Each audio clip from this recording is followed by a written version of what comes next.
What is going on, everybody? My name is EK Johnson. I am the curator, the owner of Hoop Coalition, and I'm also a big-time Houston Rockets fan. And this is episode 3 of the Clutch City Review, where I review each and every Rockets game this season. Now, it's been a couple days because of the fact that I've been busy.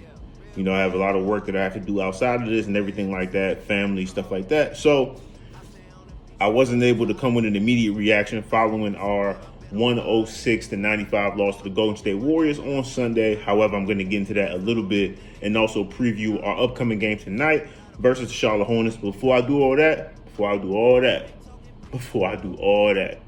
please do me the biggest favor. Go ahead, like, share, subscribe to the video. Go ahead and follow me on IG and Twitter. On Twitter is Coalition Hoops. At Coalition Hoops. And on IG is at coalition.hoops. Slight difference. Same channel, same page, same message, same everything. Let's go ahead and get into it right away. So, Sunday night, I'm watching the game. Obviously, I've been a Houston Rockets fan for a little bit of background. I've been a Houston Rockets fan since about 1996, 95, 96, right? And I've been a Houston Rockets fan through thick and thin. You know, the Akeem era when we were winning championships, moving into the Steve Francis era, Yao Ming era, Tracy McGrady era, the Kevin Martin era, for people who don't remember that, obviously the James Harden era, and the current era we're in, right? I've been a Houston Rockets fan. And obviously the most current era, which is the James Harden era, the reason why a lot of those teams didn't win the championship, especially the 2018 team, is because of the one Golden State Warriors, right? So obviously people who have been Houston fans for a very long time, most of their lives, we have a rightful hate, anger, angst towards the Golden State Warriors, aptly Steph Curry, Klay Thompson, Draymond, because those are the three pillars of the organization, right? All the other guys, they've come and gone, but those are the three constants, along with Steve Kerr, right? So coming into the game, I had a feeling that we weren't going to necessarily win, but I wanted us to be competitive. And I think throughout the course of the game, we were. Now, the thing about the Golden State Warriors, in particular Steph Curry, historically, especially during the regular season, they tend to play down to their competition a lot. And that really didn't change, right? Because at the end of the day, you know, Steph Curry didn't really play that well overall. He was 6 of 16. I know he had that huge fourth quarter where he hit 4 threes, and obviously he had to play on Dylan Brooks where he actually carried and traveled, but, you know, whatever. Nevertheless, he had a great fourth quarter. You know, they ended up pulling away because of that. However, we were in the game for most of the game. We ended up getting out to an 18-13 lead. After that, Golden State went on a 31-13 run to end the first half, right? So that really put us behind the 8 ball. But I had to credit our team, man. We were able to really come out and show a lot of fight in the third quarter. We ended up winning that 28-24 when we could have just laid down. And then obviously in the fourth, Golden State ended up edging us out in the fourth quarter, 25-20. Like I said, 16 fourth quarter points from Steph Curry. He was absolutely amazing. You know, as an objective fan of the game, I love the way he plays. But as a Houston Rockets fan, I could say with all confidence, with all vigor, I don't like that guy, right? When he plays against us, I don't like him. If he does it against anybody else, that's fine. I'm clapping, I'm cheering, I'm excited. He does it against us, I hate him. But nevertheless, I thought we showed better effort overall, and just some things I kind of want to run down. Some of the things we were able to do well during the game. I think we did a lot better shooting our free throws. One of the reasons why we lost our second game to the Spurs was because we went 10-20 from the free throw line. As a professional team, that cannot happen. This game, we ended up getting to the free throw line 19 times, and we ended up making 18 of them, 94.7%. That'll work, right? If we're able to get the transition defense, if we're able to get consistent offensive production from our guys who are supposed to be able to score on the perimeter and things of that nature, and we shoot like that from the free throw line, we're going to be okay. Once again, we ended up getting out-rebounded, not by much. We got out-rebounded by 7, which I think is good because at the end of the day, we don't have a traditional big. Alperen Sengun is a modern big, but he's not a traditional big. He's not the type of guy that's going to go out, or that he should really be expected to go out and get 10-plus rebounds a game. He's capable of getting 10-plus rebounds on any given night, but throughout the course of a season, He's pretty much the fulcrum of our offense. He's been our best player so far. Every time we've had great offensive possessions, he's been at the middle of it. So for him to have that added responsibility of having to grab 10 plus rebounds, as well as try to get guys open looks, as well as trying to get going and score himself, as well as trying to also defend on the other end, I think it's a lot, right? So I'm not mad at the rebounding margin. I thought that was fine. The thing that really, really stood out to me was the points in the paint. Now, against the Spurs, we beat the Spurs 76 to 56 points in the paint, right? That's what we ended up doing. We were able to beat them 76 points to 56 points in the paint. And I was upset because we ended up scoring 76 points in the paint, but I believe they had more free throw attempts than us, right? Which didn't really make a lot of sense to me. Same thing here. Obviously, the free throw disparity wasn't crazy. That's not the reason why we lost, right? However, same thing here. We ended up scoring 46 points in the paint to the Warriors' 24 points in the paint. A lot of that can be attributed to guys like Alperen Sengun, Jalen Green getting downhill. I thought Jae'Sean Tate played exceptionally well. That was definitely his best game of the early season so far. He was awesome for us, especially in the third quarter. And guys really just getting downhill, understanding that we want to be a team that penetrates the paint, that gets in the interior, because we're not a very good three-point shooting team, but we have guys who can finish, right? And if you have guys who can finish, you have a better opportunity to have positive possessions every time down, right? So I thought we did a good job of doing that. But ultimately, man, the reason why we lost against the Golden State Warriors is because Golden State Warriors are a very, very seasoned team, right? The one thing we didn't do well, we didn't defend the three-point line well, right? As a team, they were 18 to 45. That's 40%. On the other hand, we were 27.3%. We only hit 9 threes. They hit 18 threes. We hit 9 threes. When you do the math, that's a big difference, right? So that's really where we lost the game, in my opinion. We also didn't shoot well from the floor either. I thought Jalen Green had a really good game for us. He was 8 of 20, wasn't really too efficient, but I thought overall he had a good game. I thought Alperen Sengun had another awesome game. He had 19 points, 7 assists, 5 rebounds. He's just been amazing to start the season. Like I said, he's been our best player. He was our best player last year. I think in order for us to go anywhere, he's going to have to be our best player this year. Really, the only guy that I was super, super disappointed in was Fred VanVleet. This is the off-season signing that we thought was going to at least push us in the right direction. And, I mean, 8 points on 2 of 13 shooting isn't going to cut it. I understand what he said during the postgame. They were running him off the three-point line. They were running guys to him, different guys to him and things of that nature. But in that case, he had the ability to get into the paint, shoot the little patented floater he can shoot, try to get to the rim, try to get to the free throw line, as opposed to just not necessarily being aggressive as he needs to be in order for us to succeed. When Fred VanVleet is at his best, he's putting pressure on the defense, right? He's getting to the free throw line and he's making plays for other guys. But all that seems to start with him being able to open up scoring opportunities for himself. So when he gets going, he has the ability to get other guys going, right? So I think as we go, further into the season, we're going to start to see more of that from him. He's a professional. He knows what he has to do, right? There's no qualms about that. He knows what he has to do, and I think he's going to do it, right? But that's the reason why we lost the game. We lost the game because of the three-point shooting disparity. Like I said, we only lost by 11, right? And before Steph Curry went on that run, I believe we were down by 5.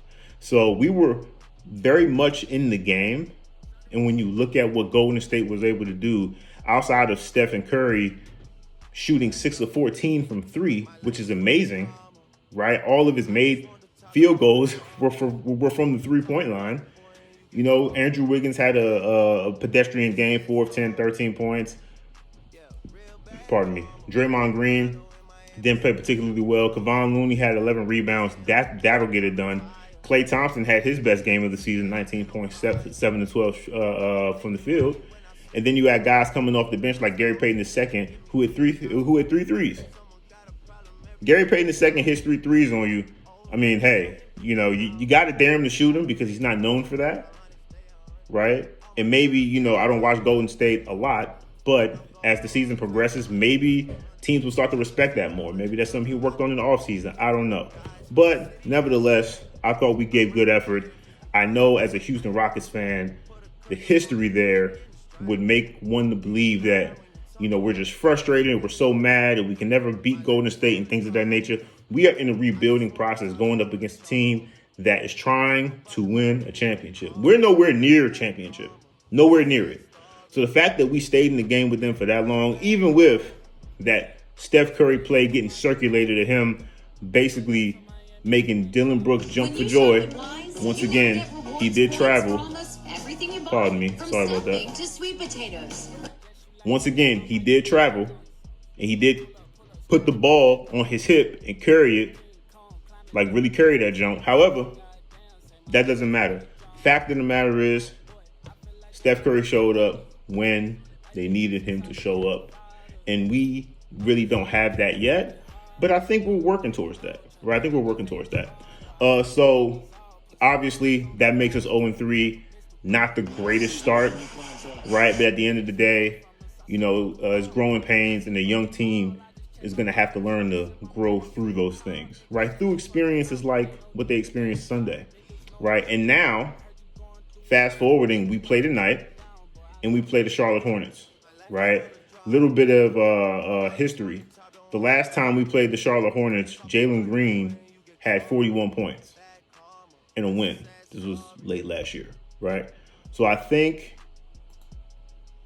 we're going to have the opportunity to get our first win of the year because of that. I think Jalen Green is going to be extremely aggressive. I don't think they have anybody who can necessarily contain Jalen Green or Fred VanVleet or Alperen Sengun. Well, Mark Williams may be able to because he's improved a lot, but that remains to be seen, right? But I want to go through some things, some factors to the game that I think will help us out a lot. I think we have to continue to make sure that our half-court defense, especially when we sub out our starters, stays consistent and stays good. I think offensively, our starting lineup has been really, really good. Well, not really, really good, but we've been much improved from last year.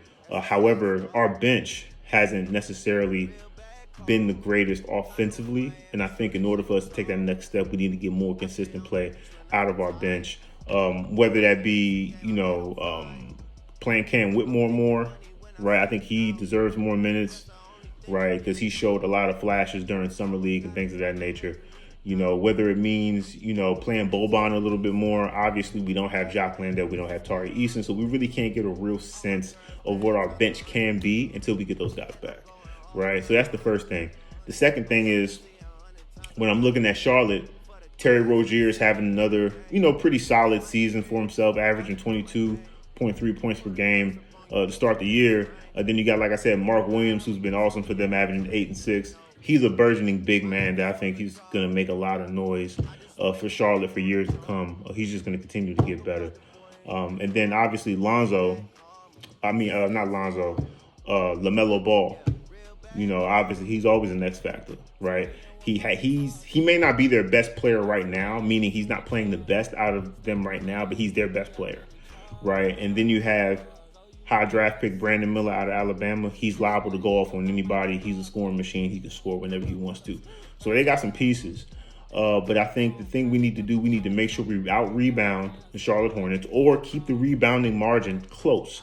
Like I said, with Golden State, championship-level team, the rebounding margin was only by 7 rebounds. They only beat us by 7 rebounds. We can work with that. We can work with that. If we defend the three-point line well, if we keep the rebounding margin, if we win the rebounding battle or if we keep it, I would say 5 to 8 rebound difference, I think that's good for us. If we're able to get to the free throw line and convert our free throws and if we can continue to score in the paint, I think we'll be fine because at the end of the day, I think our ball denial has been a lot better. I think our closeouts they've been a lot better. I think our transition defense has been a lot better. And like I said, no disrespect to Charlotte, they don't have a Steph Curry, they don't have a Wemby, right, that we have to deal with, right? So I think this is definitely a winnable game if we come out aggressive, come out looking to score the basketball early in the shot clock, right? And also looking to get Alperen Sengun established in the mid to low post, even the high post at times when he's running those high screen raw actions with Fred VanVleet and maybe even a Jalen Green, right? I would like to see Jabari Smith continue to get touches, right? I think in the Golden State game he was solid, had 14 points, played pretty well. I think it's just about confidence for him, allowing him to get more touches in the mid post, around the nail area, allowing him to maybe off in transition, allowing him to create in transition, use his finishing ability in transition, things of that nature. Things that we saw him improve at towards the end of last season, and also things that he did during summer league. I think we need to allow him to continue to do that, and I think Ime and the coaching staff will allow him to do that. Right. So I think if we do those things, we're going to have a good chance of winning. We're at home. We got to win one eventually. And I think we have the opportunity to get our first win tonight against Charlotte. Like I said, Alperen Sengun, he's going to have to be the focal point of the offense. Fred VanVleet's got to be more aggressive, right? And Jalen Green has to continue to look to score the basketball in efficient ways. If he scores the basketball, rebounds the basketball, and defends at a decent-ish level, we're going to have a real good chance to beat this team tonight. And I think that's going to give us some confidence moving forward. To really round out, or to start the month of November, right? Because obviously, it's still the beginning of the season and teams are still getting their bearings. But I think once you get into this part of the schedule, the first full month of basketball, that's when you really get a chance to see, if the things you've been working on individually, as well as the things you tried to reinforce with your team in training camp, work, right? So I think that's going to help us out. And just to end off, I just want to go through some of the things that we need to improve at, or not even improve at, where we are as far as the rest of the league, as far as some metrics, right? So as of now, we are 29th of 30 in points per game. We are 21st out of 30 in opponents' points per game. We have a pace that is 30 of 30, meaning we are last in pace at 96.6. Defensive rating is 26 out of 30 at a 116. We have a net rating of minus 15. And we have an offensive rating of 101.1, which is good for 29th in the league. So as you can see, the results haven't been great. The metrics haven't been great. But watching the games, I'm seeing the fight. I'm seeing the intention to want to play at a high level, at a smart level, at a measured level. And that comes from the coaching staff. It's going to take some time for these guys to sort of understand those concepts and marry their individual talent onto the concepts that Ime Udoka and the coaching staff is trying to provide in order for us to get wins. However, I would caution all Rockets Nation, everybody in Clutch City, continue to be patient. Understand that this is a new regime. This is not the Stephen Silas regime where it was aimless. This is a new regime. They're going to be growing pains. There are going to be major highs and there's going to be lows.